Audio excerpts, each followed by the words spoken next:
जी hello दोस्तों, मैं हूं कमर चीमा। उम्मीद है आप लोग ठीक होंगे। दोस्तों, इस दफ़ा चाइनीज़ एम्बेसी जो भारत के अंदर है और जो चाइनीज़ कॉन्सुलेट्स भारत के अंदर हैं, उन्होंने मोर देन 85,000 वीज़ाज जारी किए हैं इंडियन शहरियों को, जो कि एक बड़ी तादाद है।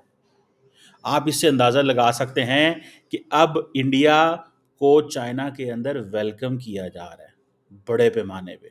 लेकिन अगर आप सुनेंगे चाहे इंडिया के कॉमर्स मिनिस्टर पीयूष गोयल भाई को, वो क्या कहते हैं?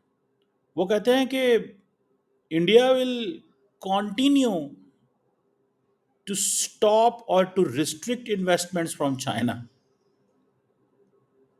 समझ रहे हैं आप बात को? यानी कि हम चाइना से इतनी इन्वेस्टमेंट पसंद नहीं करेंगे। He is giving a clear message to the America कि हम आपसे इन्वेस्टमेंट चाहते हैं, हम चाइना से नहीं चाहते। लेकिन on the contrary there is an India China rapprochement. और शी जिनपिंग क्या कहते हैं? Dragon and elephant Tengo.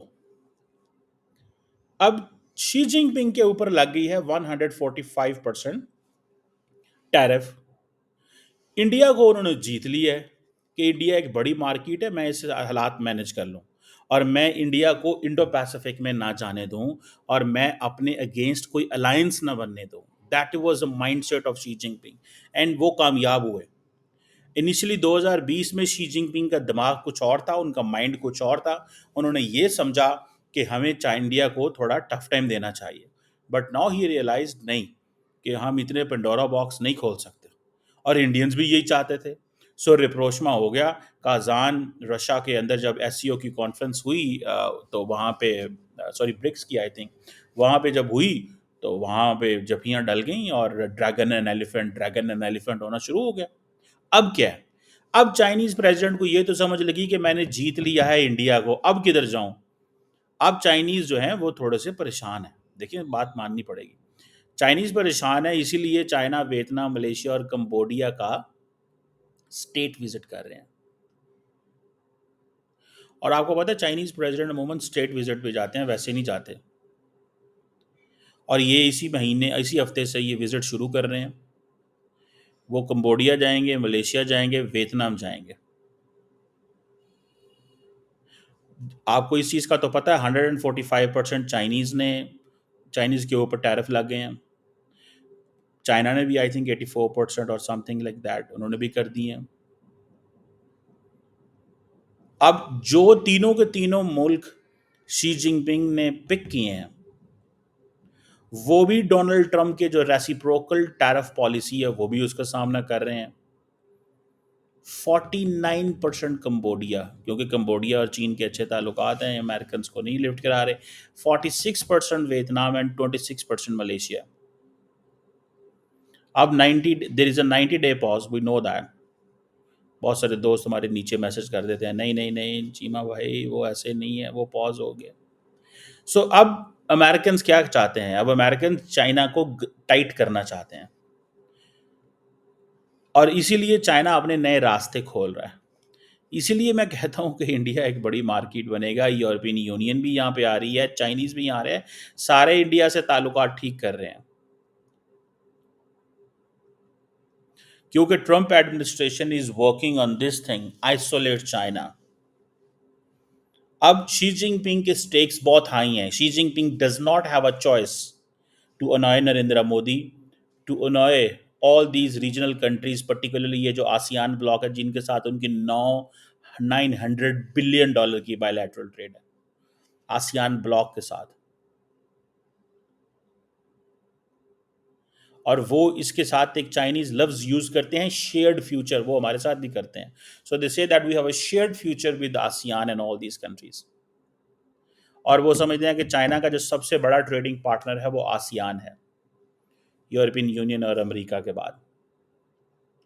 और ये जो अब जैसे इंडिया की नेबरहुड फर्स्ट पॉलिसी है, इस तरह Xi Jinping is going to start and have a neighbourhood diplomacy.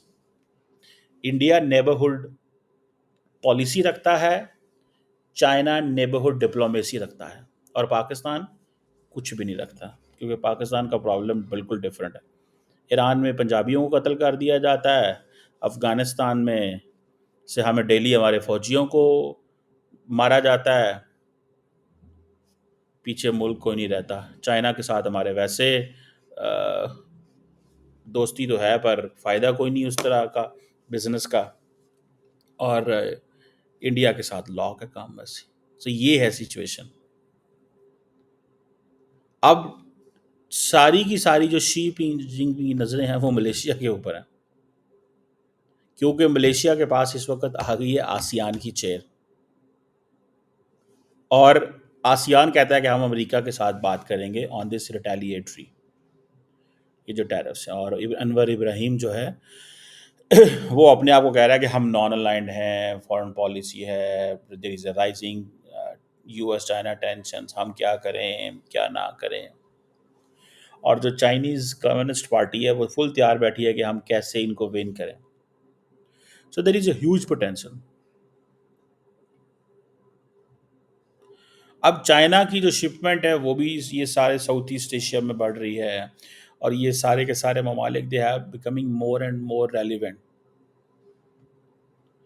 अब उनका दिल है कि हम चाइना को मज़ीद निचोड़ें और ज़्यादा सस्ती चीज़ें उनसे लें, ज़्यादा एक्सपोर्ट हो। अमेरिका को तो नहीं हो सकती। और चाइना को प्रॉब्लम यह है कि उनकी जो ग्रोथ है वो थोड़ी स्लगिश है, उनकी ग्रोथ जो है वो थोड़ी स्लगिश है। आपने have you heard about stagflation? Stagflation means के there is a inflation plus economy is stagnant. So the word called stagflation. If China retaliates on tariffs, which it is retaliating, there is a risk of stagflation in China. ये रखिएगा ज़हन में। अब ये जो कुछ वो कर रहे हैं कि चाइनीज़ इकोनॉमी तो इसमें झटका लग रहे हैं ना उसको बहुत ज़्यादा। कल भी हमने इसके ऊपर बात की थी। अब सवाल ये पैदा होता है कि जैसे मैंने बताया ना कि चाइना को ज़्यादा अच्छे ताल्लुकात रखने पड़ेंगे तमाम ममालिक से, इंडिया के साथ भी, बाकी मुल्कों के साथ।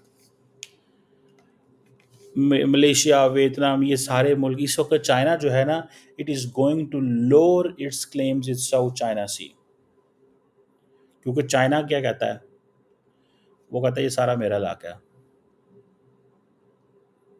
अब आसियान के पास मौका आ गया है, अब इंडिया के पास है। क्यों इंडिया के साथ नेगोशिएशंस हुई हैं चाइना की? It's an American pressure. क्यों आसियान मुल्कों के साथ जो है वो नेगोशिएशन होंगी? It's an American pressure, economy का प्रेशर। मुझे ऐसा लग रहा है कि शायद चाइना जो है it is more competent to fight militarily single handedly with the American, but economically ये जो आइसोलेशन की पॉलिसी है ये बड़ी ख़तरनाक है। इस पे मेरा ख्याल है the Chinese are not going to, they can't fight, they don't have allies. That's why Chinese president Xi Jinping जो है वो थोड़े दिन पहले ये कह रहे थे स्पेनिश प्रेसिडेंट को कि आओ हम मिल के मुकाबला करें। सो अब वो क्या करेंगे? चाइनीज़ हर मुल्क के साथ अलग-अलग डील करेंगे, ब्लॉक के साथ डील नहीं करेंगे। The more they deal with the bloc, the more weak they will be. So it's better to deal individually with everyone. That's why he is visiting independently, in a separately जा रहे हैं। Xi Jinping जो है वो आपको पता है वो किसी को कुछ समझते तो है नहीं, ये चाइनीज़ भी बड़े ठाडे हैं। कंबोडिया में मैं पढ़ रहा था, शी जिनपिंग 2016 में गया था, so he is going after 9 years। Malaysia में 2013 में गए थे, is going after 12 years। Vietnam में 2023 में गया था, फिर जा रहे हैं।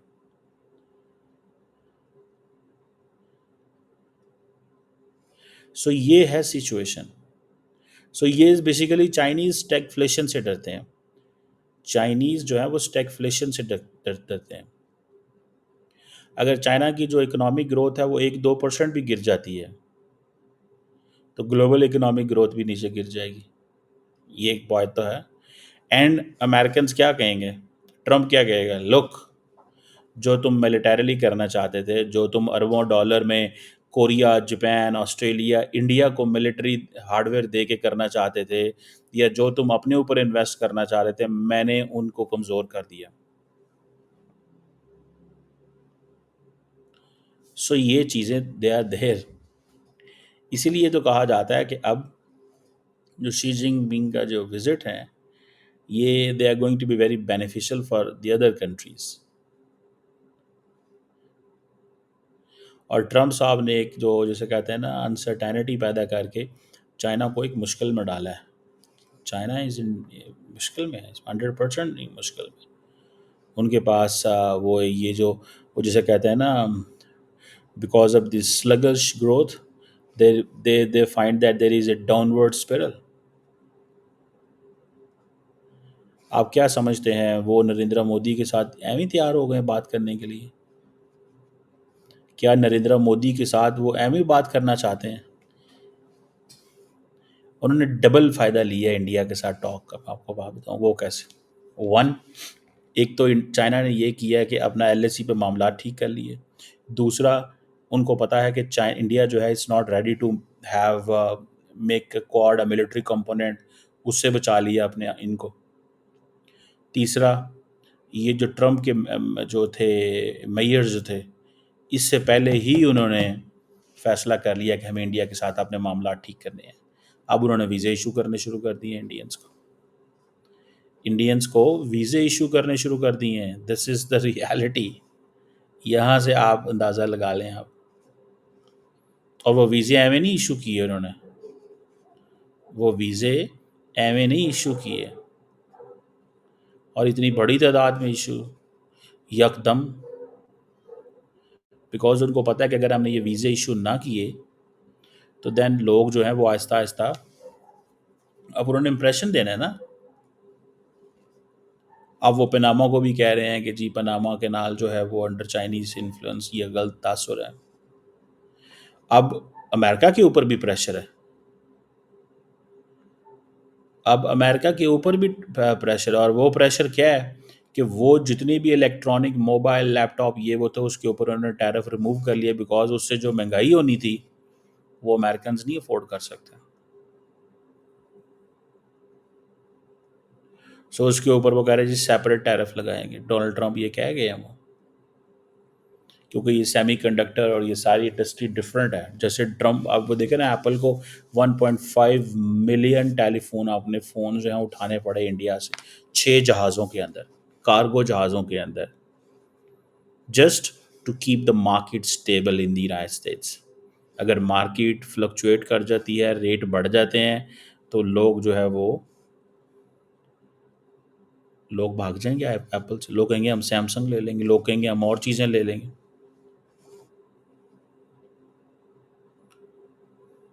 सो ये है वो challenge. This is the reality where India के साथ जो चाइनीज़ नज़दीक आए। एंड मैं एक बात बताऊँ, द इंडियंस डू अंडरस्टैंड, जो इंडिया की लीडरशिप है, जो इंडिया की जो लीडरशिप है वो इस चीज़ को समझती है सारी, कि क्यों चाइना हमसे बात की है।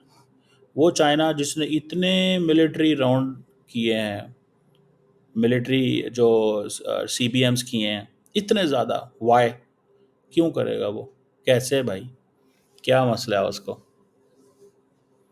क्या मसला है उसको, क्यों करेगा वो?